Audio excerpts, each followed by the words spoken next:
নমস্কার। অনুরাগের ছোঁয়ার আজকের পর্বের রিভিউ নিয়ে বাংলা সিরিয়াল সমাচার চলে এসেছে। আজকের পর্বের রিভিউতে যেটা দেখা যাচ্ছে যে সুদীপাকে তো উল্টোপাল্টা কথা বলাই হচ্ছে, এটা জানা সত্ত্বেও যে সুদীপা তার ছেলেকে বাঁচিয়ে ফিরিয়ে এনেছে, তারপরেও সুদীপাকে বলে যাচ্ছে তার মায়ের তার মাকে অভ্রর মাকে শাস্তি দেওয়ার জন্য এরকমটা নাকি সুদীপা ইচ্ছা করে করেছে। তাই বলছে যে আমাকে আরেকটু কষ্ট দেওয়ার জন্য ও এই কথাটা আমাকে বলেনি। আদিত্যর মা বলছে, দিদি মেয়েটা আমাদের ছেলেকে ফিরিয়ে আনলো। সুদীপার হাজবেন্ড আদিত্য বলছে, সুদীপা না থাকলে আমার দাদাভাই বাঁচতো না, তোমার ছেলে বাঁচতো না।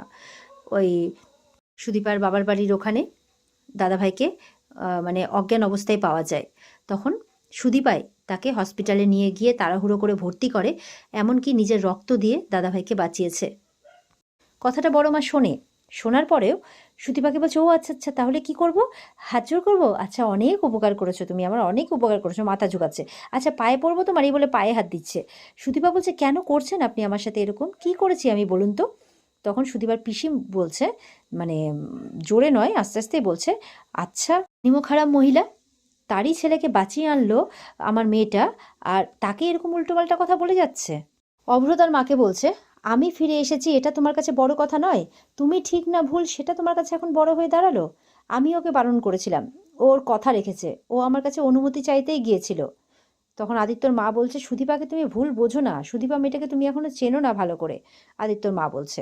এরপর আদিত্যর মা বলছে যে তুমি যদি বলো তাহলে পরমার মাথায় অভ্র সিঁদুরটা পরিয়ে দিক। তখন মাথা নাড়িয়ে হ্যাঁ বলছে। তখন সুদীপা দাদাকে নিয়ে যায়, তার সিঁদুরটা তার হাতে দেয়, আর পরমাকে বলে পরিয়ে দিতে। অভ্র তো মনে মনে ওর বউয়ের বলা কথাটাই ভাবছে, ওই যে আদিত্যর সাথে যখন ফোন কলে কথা বলছিল সে একই কথা ভাবছে। পরমা চোখটা নিচু করে আছে। তো অভ্র তার বোনের কথা রাখতে স্মৃতিতে সিঁদুরটা পরিয়ে দেয়। তো এবার সিঁদুরটা পরিয়ে দেওয়ার পর ওদিকে আদিত্য বলছে, তাহলে বড় মা এবার দাদা তো ফিরে এসেছে, এবার পুজোর জোগাড় হোক। তখন বলছে, পুজো হবে, তাই বলছে। এই বলে নিজে ঠাকুরের কাছে যাচ্ছে। অভ্র বলছে যে, কোথায় যাচ্ছ তুমি? চলো এখন পুজোর আলোচনা হবে। বলে, তোমরা করো, পুজো হবে তো, এবার তোমরা আলোচনা করো, আমার ঠাকুরের সাথে অনেক কথা আছে। আমার আর ভালো লাগছে না অভ্র, তুমি ফিরে এসেছো, এখন তো ঠাকুরের সাথে আমার অনেক কথা আছে। বলছে, তাই? বলছে, হ্যাঁ। এই বলে উনি ঠাকুর ঘরে চলে যান। আর বাড়িতে সবাই এবার দুর্গাপুজো হবে বলে সেই নিয়ে আনন্দ করতে থাকে, আলোচনা করতে থাকে। পরমার মা বাবা বাড়ি যাবে। তো অভ্রকে বলছে, তুমি এসে আমাদের সবাইকে বাঁচিয়ে দিয়েছো, আমাদের কারোর মনের অবস্থা ভালো ছিল না। তাদের মেয়েকে বলছে, তোর এই মুখটা আর দেখতে ভাল লাগছিল না রে মা, সত্যি তুই আরেকটা নতুন জীবন ফিরে পেলি। অভ্রকেও বলছে, তুমি একটা নতুন জীবন ফিরে পেলে, ভালো মতো থেকো, সাবধানে থেকো। আর পরমাকে বলছে, তুই নিজের জীবনটাকে রাঙিয়ে নেওয়ার আরেকটা সুযোগ পেলি রে মা, ভালো থাকিস, তাই বলছে। এই বলে চলে যায়। তো পরমার বাবা তো সুদীপাকে কোনো কিছু বলে না, যাওয়ার সময় তার কাছেও আসে না, কিন্তু পরমার মা সুদীপাকে একটু ভালোবেসে দিয়ে যায়। এরপরে যে যার মতো করে ঘরে চলে যায়, আদিত্যও চলে যায় ফ্রেশ হতে। এরপরে সুদীপা আর তার দাদা অভ্র তারাই থাকে। সুদীপা চুপচাপ আছে। তখন অভ্র বলছে, কিরে কাঁদছিস কেন? দু হাত দিয়ে চোখের জলটা মুছে দেয়। বলছে, এই বাবা, কি হয়েছে তোর? বলে, জানি না দাদা, কিছু ভালো লাগছে না। বলছে, বোন, এই দাদার কথা শুনবি তো? বলছে, আমি শুনবো তো দাদা তোমার কথা, তুমিই তো আমার একমাত্র আপনজন বলো এই বাড়িতে, তুমি একমাত্র নিজের, বাকি সবাই তো শ্বশুর বাড়ির লোক। এক তুমি আছো আমার নিজের, এক আমার পিসি আছে, তাই বলছে। অভ্র বলছে, দাদা হওয়া তো সহজ ব্যাপার নয়, আমিও কথা দিচ্ছি। সুদীপার হাতে হাত দিয়ে কথা দেয়, আমিও তোর মুখে হাসি সবসময় দেখতে চাই, সবসময় হাসবি। সুদীপা বলছে, ঠিক আছে, অনেক হয়েছে, যাও এবার তুমি ফ্রেশ হয়ে নাও। বলে, হ্যাঁ, কাঁদবি না কিন্তু, এই বলে যায়। এবার উপরে আদিত্য নিজের ঘরে যাচ্ছে, ঠিক ঘরের বাইরে দাঁড়িয়ে আছে, পেছন দিয়ে পরমা আসছে, তাদের ঘরগুলো পাশাপাশি। তো এবার আদিত্য অন্যদিকে ঘুরেই পরমাকে বলছে, আমার দাদাকে যাতে আর বাড়ি ছেড়ে না চলে যেতে হয়, আমার দাদাকে ভালো রাখবে তুমি। তখন পরমা আদিত্যর কাছে এসে বলছে, তুমি সবটা ভুলে যেতে পারবে? বলে, আমাদের সম্পর্কটা এখন নতুন একটা সম্পর্ক, পুরনো যা কিছু আছে সব কিছু ভুলে যাও, আমিও ভুলে গেছি, আর আমি এই নতুন সম্পর্কটাকে মনে রাখতে চাই। পরমা বলছে, তুমি সব ভুলে ভালো থাকবে? বলে, আমি সুদীপাকে বিয়ে করেছি, তাকে দায়িত্ব নিয়েই বিয়ে করেছি, তার প্রতি আমার একটা দায়িত্ব কর্তব্য আছে। পরমা বলছে, ওকে তুমি বিয়ে করেছো আমাকে? বলতে বলতে আটকে নেয় আদিত্য, অনেক হয়েছে, চুপ করো এবার। পরমার প্রতি সুদীপার প্রতি আমার যে দায়িত্ব কর্তব্য আছে সেটা আমি আজীবন পালন করব। ততক্ষণে কিন্তু সুদীপাও চলে এসছে, কথাগুলো সব শুনছে। পরমা বলছে, সেই জন্যই সেই দিন সুদীপাকে আনতে তুমি ছুটে গেছিলে, সেই দায়িত্বের জন্য। তখন বলছে যে, হ্যাঁ, কিন্তু সেই দিন আমার সেইটা মনে পড়েনি যে আমি ওকে দায়িত্ব বা কর্তব্য আছে বলে তাকে ছুটে আনতে গেছি, আমার মন চেয়েছে, আমি চলে গেছি। পরমা বলছে, তুমি ভালো থাকতে পারবে? আদিত্য বলছে, আমি ভালো নেই সেটা তোমাকে কে বলেছে? আমি সুদীপার সাথে অনেক সুখে আছি, অনেক ভালো আছি, আর আমি তাকে ভালোবাসি। এই কথাটা শুনে পরমা অবাক হয়ে যায়। সুদীপাও শুনে অবাক হচ্ছে। আদিত্য মনে মনে ভাবছে, তোমাকে দাদার সাথে সুখী করার জন্য, তোমরা মানে দাদার জীবনটাও যাতে ভালো হয়, আমাকে এটা বলতেই হবে, যাতে তুমি এই সব কিছু ভুলে যেতে পারো, মানে ওর সাথে কাটানো সময়গুলো। তো এরপরে পরমা মানে কথা বলতে যাবে কি সুদীপাকে দেখে, সুদীপাকে দেখে সেখান থেকে চলে যায়। তো আদিত্যও চুপ করে যায়। তখন সুদীপা ওখান দিয়ে চলে যাচ্ছে। তখন আদিত্য বলছে, মানে কিছু বলতে গেলে সুদীপা বলছে, আপনাকে কারোর সামনে কোনো কিছু প্রমাণ করার জন্য কষ্ট করে কোনো কিছু বলতে হবে না। আর হ্যাঁ, ভালোবাসি এই কথাটার বলা যতটা সহজ, সুদীপা যে এবার আদিত্যের সাথে কথা বলছে, এবার ওদিক থেকে অভ্র চলে আসে। অভ্র এবার এদের কথা শুনে নেয়। সুদীপা বলছে, ভালোবাসি এই কথাটা যতটা দামি কিনা, এটা কিন্তু সবসময় বলতে নেই, এমনি এমনি তো বলতেই নেই। এই বলে সুদীপা চলে যায়। সুদীপার পেছন পেছন আদিত্যও চলে যায়। অভ্র বুঝতে পারে যে এদের সম্পর্কটা ঠিক নয়। অভ্রর খারাপ লাগে, কারণ হাজার হোক আদিত্য তার ভাই, আর সুদীপাকে সে বোন বলে মেনেছে, একদম নিজের বোন, সুতরাং বোনের জীবনটা সে এইভাবে শেষ হয়ে যেতে দেবে না। এবার আদিত্য ঘরে গেছে। সুদীপা বলছে, কিছু বলবেন আপনি? থ্যাংক ইউ সুদীপা, আমার মনের বিশ্বাস ছিল যে আমার দাদাভাই বেঁচে আছে, আর আপনি আমার দাদাভাইকে বাঁচিয়ে এনে আমার বিশ্বাসটাকে আরও বাড়িয়ে দিয়েছেন। এই ঋণ কোনোদিনই আমি শোধ করতে পারবো না। তখন আদিত্য আর সুদীপা মানে দুজন দুজনের দিকে তাকিয়ে আছে। কোথাও না কোথাও মানে একটা মনের টান তৈরি হয়েছে, কিন্তু তারা সেটা বুঝতে পারছে না। পরমা ঠাকুরের সামনে গিয়ে বলছে, আমি জানি আমি পাপ করছি ভগবান। যেই মেয়েটা আমার ছেলের প্রাণ বাঁচিয়ে নিয়ে এলো, আমি তাকেই উল্টোপাল্টা কথা বলছি, তাকে অপমান করছি। আমি জানি আমি খুব খারাপ করছি, কিন্তু আমি কি করব? আমি কি করে ওই মেয়েকে নিজের বাড়ির ছেলের বউ বলে মেনে নেব? কি করে? কারণ আমি চিরকাল এটাই জেনে এসেছি, আভিজাত্য, বংশ পরম্পরা, বনেদিয়ানা, এগুলো ছাড়া বাড়ির বউ হওয়া যায় না। আমি কি করে ওই মেয়েকে মেনে নেব যার তিন কুলে কেউ নেই? সে কি করে আমার বাড়ির ছেলের বউ হবে? তুমি বলো ঠাকুর, কি করে আমি এটা মেনে নেব? আমি পারবো না, এটা কিছুতেই পারবো না, তাই বলছে। আর ওদিকে দেখা যাচ্ছে পরমা ঘরে কাঁদছে, দৌড়ে গিয়ে ঘরে বিছানার উপর বসে কাঁদছে। পেছনে অভ্র গেছে। পরমাকে কাঁদতে দেখে অভ্র বলছে, কেঁদো না পরমা, আমি এখানে তোমার কাছে স্বামীর অধিকার ফলাতে আসিনি।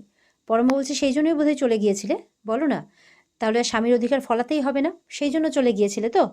বলে যে, আমি কারণটা তোমাকে বলতে পারবো না, তোমার ভালো লাগবে না। বলে, আমার কি দোষ ছিল তুমি বলো, আমার কি দোষ ছিল? তখন অভ্র বলছে, তোমার সত্যি কোনো দোষ ছিল না? বলে, না, আমার কোনো দোষ ছিল না, জীবন আমার সাথে খেলেছে, এ বলছে আর কাঁদছে। তখন অভ্র কাছে গিয়ে ঘাড়ে হাত দিতে গিয়েও হাতটা টেনে নেয়, আর বলছে যে, আম, এইভাবে কেঁদো না। তখন বলছে, কেন কেন তুমি চলে গিয়েছিলে বলো? এইভাবে সবার সাথে সবাই আমাকে যখন তখন যা পারছে তাই শোনাচ্ছে, এইভাবে সবার সামনে অপমানিত হওয়ার জন্য কেন ছেড়ে চলে গিয়েছিলে?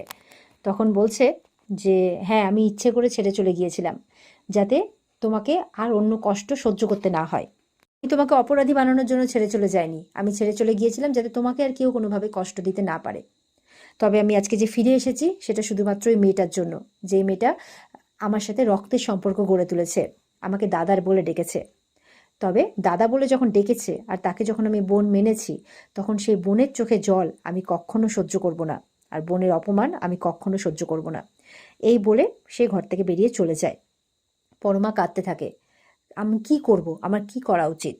বলছে, তুমি এটা করতে পারো না আদিত্য, কিছুতেই করতে পারো না, আমার সাথে তুমি এমনটা করতে পারো না। এরপরে সুদীপা কিছুটা এগিয়ে অন্যদিকে যায়। আদিত্যকে বলছে, আপনি আর কিছু বলবেন? আদিত্য বলছে, হ্যাঁ, মানে তখন আপনি বললেন না যে ভালোবাসা শব্দটা অনেক দামি। হ্যাঁ, এটা সত্যি। আমি হয়তো আপনাকে কোনোদিনই ভালোবাসতে পারবো না, আর কিন্তু হয়তো দায়িত্ব কর্তব্য দিয়ে সেটাকে সারা জীবন ঢেকে রাখবো। আর যদি কেউ আমাকে কখনো ভালোবাসে, তবে তার প্রতিদানে ভালোবাসা আমি দিতে পারবো না। একটা জিনিস কি জানেন তো, আমাদের দুজনেরই না সারা জীবন এইভাবেই কেটে যাবে, আর আমাদের দুজনের মধ্যে কারোরই এটা কখনো জানাই হবে না যে ভালোবাসাটা আসলে কি। এই কথাগুলো বলতে গিয়ে না ওদিকে সুদীপা চোখে জল চলে আসে শুনে। সুদীপা মনে মনে বলছে, আমি তো জানি এই সমস্ত কথাগুলো, এই সত্যিটা আমি ভালো করেই জানি, তাহলে আজকে কেন ওনার এই কথাগুলো শুনে আমার চোখে জল আসছে, কেন আমার ভালো লাগছে না শুনতে এই কথাগুলো? আর ওদিকে আদিত্য মনে মনে বলছে, এই কথাগুলো তো আমি জানি, আমরা দুজনেই জানি, তাহলে এই সত্যিটা আজকে নিজের মুখ দিয়ে বলতে এতটা কষ্ট কেন হচ্ছে? বুকটা এত ভারী কেন হয়ে উঠছে আমার? কেন এরকমটা মনে হচ্ছে? আমার ভালো কেন লাগছে না? মানে দুজনের মধ্যে তো ভালোবাসার একটা টান জন্মাচ্ছে, কিন্তু দুজনে সেটা ফিল করতে পারছে না, কিন্তু একে অপরকে আঘাত যখন দিয়ে ফেলছে তখন কিন্তু নিজেদের ভালো লাগছে না। এইসব বলে আদিত্য কিন্তু ঘর থেকে চলে যায়। আর যতই হোক আদিত্য আর সুদীপার কোথাও না কোথাও মনটা কিন্তু খারাপ হয়ে যায়। সুদীপাও এগুলোই ভাবতে থাকে। এদিকে পরদিন দেখা যাচ্ছে মা দুর্গাকে ভাইরা মিলে সবাই ঘাড়ে করে নিয়ে আসছে, আর এনে জায়গা মতো প্রতিষ্ঠা করে দেয়। আর তাদের আদি মানে অনেক অনেক বছর ধরে বংশ পরম্পরায় যেই মূর্তি দেবীর প্রতিষ্ঠিত, সেই মূর্তিকেও সেখানে প্রতিষ্ঠিত করা হয়। আর এবার ষষ্ঠীর পুজো শুরু করা হবে। এবার ষষ্ঠীর দিন দুই বউ মিলে সুন্দরভাবে সেজেগুজে চলে এসেছে। আদিত্য ঢাক বাজাচ্ছে, দুই ভাই মিলে খুব মজা করছে, বাকি বাড়ির বউরা সবাই মিলে নাচানাচি করছে, আনন্দ করছে, ভাই বোনরা মিলে সবাই। তো সুদীপা দূর থেকে দাঁড়িয়ে ঠাকুরকে প্রণাম করছে, সুদীপাও খুব খুশি এই সব দেখে। পরমা তো চুপচাপ আছে, যেমনটা থাকে আর কি। পুজোর দিন একটু হাসি মুখেই আছে, থাকার চেষ্টা করছে আর কি। এবার কুলদেবী প্রতিষ্ঠা হয়ে যাওয়ার পর ওদিকে আদিত্যর মা এসে বলছে, বাহ, বাড়ির দুই বউকে খুব সুন্দর লাগছে দেখতে, এবার দুজনেই চলো গিয়ে পুজোর কাজে একটু হাত লাগাবে। তখন ওদিক থেকে অভ্রর মাও এসে পরমাকে খুব সুন্দর লাগছে বলে পরমাকে পুজোর কাজ করার জন্য নিয়ে চলে যায়। সুদীপার সাথে কোনো কথা বলার প্রয়োজনই বোধ করে না। সুদীপার খারাপ লাগে, সুদীপা এক সাইডে গিয়ে দাঁড়িয়ে পড়ে। আদিত্যর মা বলছে, কি তুমি এদিকে চলে এলে যে? বলে, না বড়মা তো আমি যে পুজোর কাজ করি এটা জানি না, আমাকে কিছু বললেনও না। বলে, না না, কেন তুমি করবে না, চলো, তুমি তো বাড়ির বউ, বলো। ঠিক তখনই কুন্তলা, একজন মানে আদিত্যর যে বড় মা, তার তিনি যে গুরুর কাছে দীক্ষিত আর কি, সেই আশ্রম থেকে এসছেন বলে বাহানা করে চলে আসেন। এসেই মা দুর্গার শ্লোক বলতে শুরু করেন। শ্লোক বলা হয়ে গেলে বলে যে, আমি আপনার গুরুদেবের আশ্রম থেকে এসেছি, ওখান থেকে আমাকে পাঠানো হয়েছে, আমি এই বাড়িতে নাকি নববধূ এসেছে, তো তাদেরকে আশীর্বাদ করার জন্য আমি এসেছি। তো এটা শুনে বড় মা খুব খুশি হন।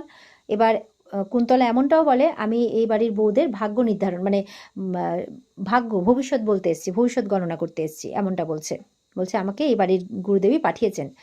তো বড় মা বলছেন, আমার গুরুদেব তো কিছুদিন হলো শেষ নিঃশ্বাস ত্যাগ করেছেন। বলে, হ্যাঁ, সেই কারণে তো উনি আসতে পারেননি, আমাকে পাঠিয়েছেন।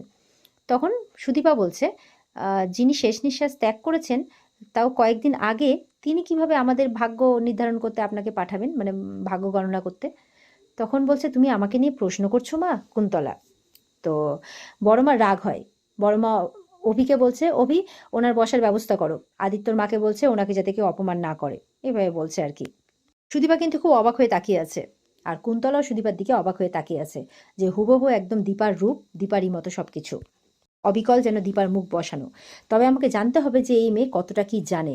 সেনগুপ্ত বাড়ির কোনো বংশধরকে আমি আর টিকিয়ে রাখবো না, কারণ এই দীপার জন্যই আমার ছেলে, আমার বাবা, আমার পুরো পরিবার নষ্ট হয়ে গেছে।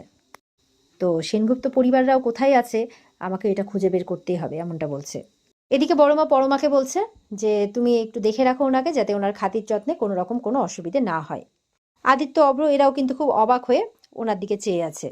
ওদিকে সঞ্চারী বলছে, ভাগ্য গণনা, এই গণনা করতে গিয়ে কত রকম যে ট্রায়াঙ্গেল বেরোবে, লাভ স্টোরির যে কত রকম অ্যাঙ্গেল বেরিয়ে আসবে, মানে সেটারই ঠিক নেই। অনির্বাণ তখন চোখ বড় বড় করে দেখছে, চুপ করো। পরমা তো বলছে বাড়ির বউদের দিয়ে থেকে যাতে উনি অপমানিত না হন, এরকম একটা বলছে আর কি। আদিত্যর মা বলছে, যাক, কমসে কম এই সুবাদে আপনি মেনে তো নিলেন যে সুদীপাও এই বাড়ির বউ। তখন বলছে, আজকাল বউ আসার পর তোমার মুখে খুব বুলি ফুটেছে, ইয়াকে বলছে আদিত্যর মাকে। আদিত্যর বা অভ্রর কারোরই কিন্তু এই কথাগুলো শুনে ভালো লাগে না, দুজনে একে অপরের দিকে তাকাচ্ছে। বড় মা বলছে, আমি এই কথাটা বললাম এই কারণেই, কারণ উনি বললেন ভাগ্য গণনা করবেন, আমিও দেখতে চাই যে এই মেয়ের ভাগ্যে কি আছে, তাই বলছেন। তো সবাই কিন্তু একটু অবাক হয়ে কথাগুলো শুনছে, কারণ ওনাকেও খুব একটা যে সবাই পছন্দ করছে এমনটাও নন, সবাই জাস্ট কথা শুনে যাচ্ছে আর দেখে যাচ্ছে। আর সুদীপা তো অবাক হচ্ছেই, কারণ সুদীপা এই সমস্ত জিনিসে খুব একটা বিশ্বাসী বলে মনে হয় না, কিন্তু কমসে কম মানুষ একটু হলেও সে চিনতে পারে যে কে ভালো ইয়ে নিয়ে এসছে আর কে খারাপ মতলব নিয়ে এসছে। তো কোথাও না কোথাও তার এই কুন্তলাকে ভালো ঠেকছে না হয়তো, তাই সে খুব অবাক হয়ে চেয়ে আছে। আর এখানেই কিন্তু আজকের পর্ব শেষ হয়ে যায়। এই ছিল আজকের পর্বের রিভিউ। ভালো লেগে থাকলে কমেন্টে জানাবে, আর আমাদের সাথে জুড়তে চ্যানেলকে সাবস্ক্রাইব অবশ্যই করবে। দেখা হচ্ছে তোমাদের সাথে আগামীকালকে। সবাই খুব ভালো থাকবে। আজকের মতো পর্ব এই পর্যন্তই। টাটা।